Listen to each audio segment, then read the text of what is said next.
धर्म के चिंतन के साथ नहीं जोड़ेंगे और उनको गूगल गुरु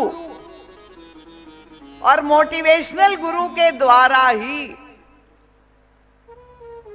दीक्षित और शिक्षित होने के लिए स्वतंत्र छोड़ देंगे तो निश्चित रूप से बहुत बड़े संकट के बादल सनातन धर्म पर मंडरा रहे हैं। और आवश्यकता है कि हम सब एकजुट हो करके, मैंने कहा राम अकेले राम राज्य नहीं बना पाएंगे। अगर आप और हम सभी भरत और हनुमान लक्ष्मण नहीं बनेंगे तब तक भारतवर्ष में राम राज्य की स्थापना नहीं हो पाएगी। हम में से ही आप सबको मिल करके एकजुट होकर संगठित होना पड़ेगा। अगर अन्य धर्मों में ऐसा सशक्त संगठन है, ऐसा संगठन, ऐसी सेवा वृत्ति अगर सिख धर्म में हो सकती है तो क्या सनातन धर्म में नहीं हो सकती है? तो इसीलिए ये जिस प्रसंग पर हमने चर्चा प्रारंभ की, रामचरितमानस केवल त्रेता का इतिहास नहीं है। मैं बार बार आपके सामने ये बात कहूंगी, ये परम सत्य है, ये शाश्वत सत्य है। रामचरितमानस काल जयी ग्रंथ है। आप कान खोल के अपने हृदय का संस्कार उसे बना दीजिए और मानस की प्रत्येक चौपाई में ऐसी मंत्रात्मक शक्ति है कि आपकी किसी भी संकल्प को पूर्ण कर सकती है। ये मानस का अद्भुत चमत्कार है। इसीलिए हमारे पूज्य सद्गुरुदेव ने जब मानस की व्याख्या की, ये त्रेता की कथा के रूप में नहीं प्रस्तुत किया है। ये मानस की घटना, ये मानस की कथा हम सब के जीवन की कथा है जो नित्य घटित हो रही है। इससे बड़ा प्रमाण और क्या हो सकता है कि रामचरितमानस परम सत्य है। तो राम राज्य अगर स्थापित करना है तो वो कैसे बनेगा और उसमें बाधक तत्व क्या है? घटनाक्रम कथानक का पक्ष से आप लोग सब अवगत है। ये इस कथा का विषय नहीं है। जैसे हमारे आदरणीय जो है मन संचालक जी ने कहा कि ये पारंपरिक कथा नहीं है। यहाँ तो इस मानस के प्रकाश में हम लोग सब अपने निजी जीवन में अगर दुख, अगर क्लेश, अगर पारिवारिक अशांति अनुभव कर रहे हैं तो अपनी निजी जीवन की समस्या का समाधान खोजने का हम प्रयास करेंगे। तो घटनाक्रम जो त्रेता में हुआ वो तो उतना ही था कि महाराज दशरथ के हृदय में ये दिव्य सत्संकल्प और उनकी 3 रानियां, और इन तीनों रानियों में बहिरंग रूप से देखने पर परस्पर प्रेम, स्नेह, सद्भाव दिखाई दे रहा था। पर अचानक एक दिन वह घटना घटित होती है और परम पूज्य गुरुदेव उसे बहुत सुंदर ढंग से समझाते हैं, क्योंकि ये केवल त्रेता की कथा नहीं है। बहुत से ऐसे परिवार है, आज भी आप लोगों का अनुभव होगा कि ऐसा लगता है बहिरंग रूप से कि परिवार में बहुत ही परस्पर जो है सद्भाव है और सामंजस्य है, प्रेम है। अचानक सुनने को मिलता है कि परिवार में कुछ ऐसी घटनाएं घटित हुई और सारा परिवार बिखर गया। तो गोस्वामी तुलसीदास जी ने बहुत सुंदर दृष्टांत दिया मानस में, उसको समझाने के लिए कि जैसे वर्षा ऋतु के आगमन से अचानक बहुत सारी जीव जंतु कीट पतंगे प्रकृति में दिखाई देते हैं कि नहीं? ग्रीष्म ऋतु में कुछ नहीं, बिल्कुल साफ है, पर वर्षा हुई नहीं और अचानक इतने कीट पतंगे कहां से निकल आए? गोस्वामी तुलसीदास जी ने यही दृष्टांत दिया कि महारानी कैकेयी की जो बुद्धि है, उनका विपत्ति बीज वर्षा ऋतु चेरी, भूई भई कुमति कई कई केरी। उनका ये विपत्ति के बीज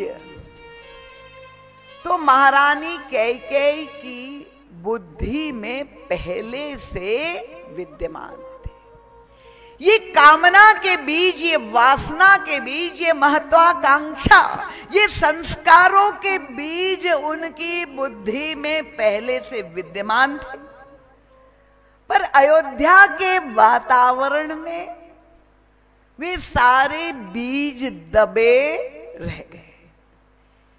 क्योंकि जहां इतना प्रेम भगवान श्री राम स्वयं दे रहे हो, सारी रानियां भी उन्हें इतना सम्मान दे रही हो, और महाराज दशरथ की तो वो पट्ट महिषी, पूरे समाज में उनकी इतनी कीर्ति, तो ये सारे संस्कार दबे रह गए। पर हमारे गुरुदेव, क्योंकि ये रामचरितमानस एक मनोविज्ञान का पूर्ण एनसाइक्लोपीडिया है, महाराज श्री मंथन करते हुए हमें दिखाते हैं, क्योंकि आज के युग में एक शब्द प्रचलित है डीएनए। तो कैकेयी का जो डीएनए है वो कहां से आया? तो वो पैतृक गृह से उनके पिताश्री महाराज कैकेयी नरेश के उस व्यवहार से लक्षण मिलाते हुए महाराज श्री हमें समझाते हैं कि जब महाराज दशरथ ने तीसरे विवाह के लिए प्रस्ताव महाराज कैकेयी नरेश के पास भेजा, तो उस समय महाराज कैकेयी नरेश ने एक शर्त लगा दी, अपनी कन्या का विवाह तो मैं कर दूंगा आपसे, पर शर्तिया विवाह होगा। शर्त क्या लगा दी कि मेरी कन्या के गर्भ से जो संतान की उत्पत्ति होगी उसको भविष्य में अयोध्या का राज्य देना पड़ेगा। परम पूज्य महाराज श्री कहते हैं कि ये जो संस्कार अयोध्या की जो है सूर्य वंश की जो परंपरा है, जहां ज्येष्ठ ही राज सत्ता का अधिकारी होता है, वे अब अवगत थे, पर उन्हें उसे कोई मतलब नहीं। मेरी कन्या के गर्भ से जो संतान उत्पत्ति होगी उसे आपको देना पड़ेगा। उन्होंने स्वीकार कर लिया। तो परम पूज्य महाराज श्री कहते ये संस्कार देहवाद के, मैं शरीर और मेरी शरीर से जुड़े हुए मेरे अपने ये देहवाद के प्रतीक महाराज कैकेयी नरेश, और यही संस्कार महारानी कैकेयी के भी रक्त में प्रवाहित हो रहे थे, पर वो दृष्टिगोचर नहीं हो रहे थे, क्योंकि बहिरंग रूप से जब वे यही बार बार महाराज दशरथ को यही कहती थी कि मेरे पिताजी को दिया हुआ वचन आप भूल जाइए, राज्य का अधिकारी तो राम है और राम को ही देना होगा। और महाराज दशरथ भी बड़े प्रसन्न थे और उन्होंने मान लिया। पर ये राम राज्य में जो बाधक बनी, वर्षा ऋतु चेरी, विपत्ति के बीज तो थे, संकट के बीज तो सबकी बुद्धि में, पर ये बीज अंकुरित कब होते हैं? अनुकूल वातावरण होता है, वर्षा जब गिरती है। उनका कौन सी वर्षा हो गई? उनका कुसंग की वर्षा। और क्षमा चाहते हुए ये मैं कहना चाहूंगी कि ये मंथरा अभी मरी नहीं है। मंथरा अभी जीवित है, घर घर में जीवित है। भले हमने अपनी त्रेता युग के बाद अपनी संतानों का नाम मंथरा रखना बंद कर दिया है। किसी के घर में मंथरा नाम मैंने तो अभी तक नहीं सुना। आप लोगों ने किसी ने सुना है क्या? नाम तो नहीं रख रहे हैं, पर वह अभी भी जीवित है। और ये एक मंथरा में कितनी क्षमता है। अयोध्या का राज्य, जहां केवल सज्जन सदपुरुष निवास करते हैं, केवल एक ही असंत है, पर इस एक असंत ने एक रात में कितना बड़ा अनर्थ कर दिया कि राम राज्य के स्थान पर देश निकाला, वनवास हो गया। तो अगर हम चाहते हैं कि राम राज्य हो जाए, तो सबसे पहले इन मंथराओं को पहचानना होगा। क्योंकि व्यक्ति के रूप में आपको मंथरा नहीं मिलेगी। और तब परम पूज्य महाराज श्री का जो चिंतन है अभिनव, जिनके कारण उन्हें युग तुलसी के रूप में सारा संसार जो है संबोधित करता है, पूरी मानस की व्याख्या को परम पूज्य महाराज श्री ने प्रतीकों के द्वारा समझाई है। और मानस ही नहीं, अपने संपूर्ण सनातन धर्म की, पुराणों की, वेदों की प्रत्येक कथा को अपने जीवन से जोड़कर हमारे जीवन के सत्य के रूप में प्रस्तुत की है। ये व्यक्ति नहीं है। राम और रावण केवल दो व्यक्ति नहीं है। महाराज श्री कहते हैं राम और रावण दो विचारधारा है। राम राज्य और रावण राज्य, ये दो भिन्न जीवन दर्शन है।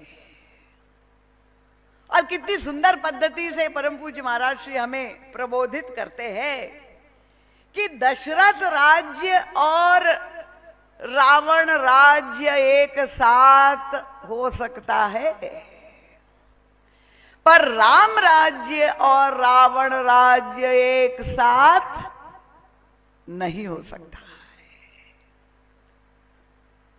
तो रावणत्व और रामत्व एक वृत्ति है, एक व्यक्ति नहीं है। ये 14 वर्ष की जो वन यात्रा हमारे प्रभु श्री राम ने की है, वो केवल रावण नाम के व्यक्ति का वध करने के लिए नहीं की है। प्रभु चाहते हैं कि संपूर्ण समाज में से रावणत्व की वृत्ति मिट जाए, रावणत्व का नाश हो जाए। ये परिवर्तन की यात्रा है, ये 14 वर्ष की यात्रा। तो पहले तो हम अपने राम को समझे और तब हम जा करके रामलला के मंदिर में राम राज्य की प्रार्थना करें।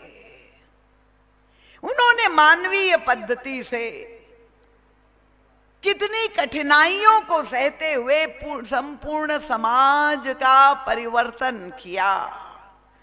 और वो परिवर्तन जो हुआ त्रेता युग में, वो कोई बहिरंग रूप से लादा हुआ, शासन के द्वारा लादा हुआ परिवर्तन नहीं था। ये जो परिवर्तन समाज में आया, जहां हम कहते नहीं दरिद्र को दुखी न दीना, वो हृदय परिवर्तन है, बाहर से नहीं भीतर से परिवर्तन। तो भगवान श्री राम का जो चिंतन है वो कितना उत्कृष्ट है, कितनी ऊंची सिद्धांतों पर भगवान श्री राम ने राम राज्य बनाया है। राम राज्य कोई बहुमत का राज्य नहीं है जो आजकल हम देखते हैं, बहुत बहुमत मिल जाए तो बस सरकार बन जाएगी। क्योंकि भगवान श्री राम के राज्याभिषेक का विरोध तो केवल 2 ही व्यक्ति ने किया था। पर प्रभु का आदर्श क्या है कि अगर एक व्यक्ति भी दुखी होगा, देखिए आप कहेंगे कि ये कहां संभव है, ये तो केवल काल्पनिक है, आज के युग में संभव नहीं है, हम लोग तो कलयुग वासी है, ये सब कथा मंचों पर सुनने में कहने में अच्छा लगता है। नहीं नहीं, आपको दृष्टांत दे। महाराज जी कहते थे कि अगर आप दिन भर थक करके आए हैं और आपके अंतरपुर में बेडरूम में सारी अनुकूलता कर दी, गहरी आपको नींद आ रही है और आप सोने का प्रयास कर रहे हैं, पर आपके साथ आपके शयन कक्ष में जो भी आपका बेड पार्टनर हो,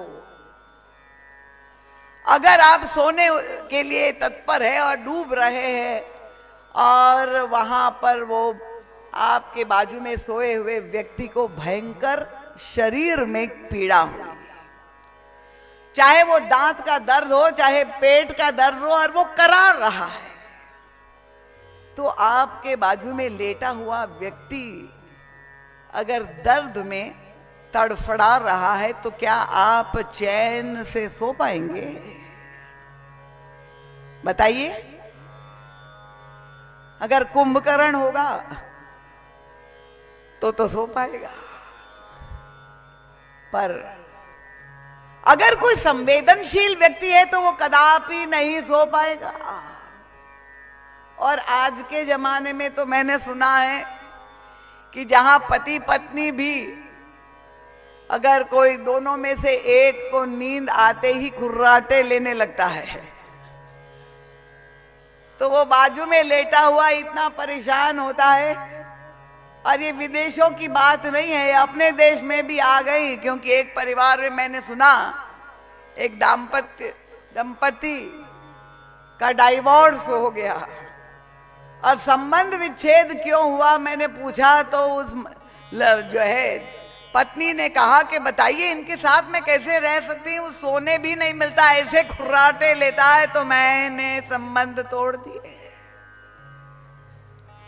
तो जहां खुर्राटे से विच्छेद, संबंध विच्छेद हो रहे हो, तो अगर आपके बाजू में सोया हुआ व्यक्ति कष्ट में है, आप सो नहीं सकते हैं, तो भगवान श्री राम का चिंतन क्या है कि अगर एक भी व्यक्ति दुखी होगा तो वो दूसरे व्यक्ति को सुखी नहीं रहने देगा।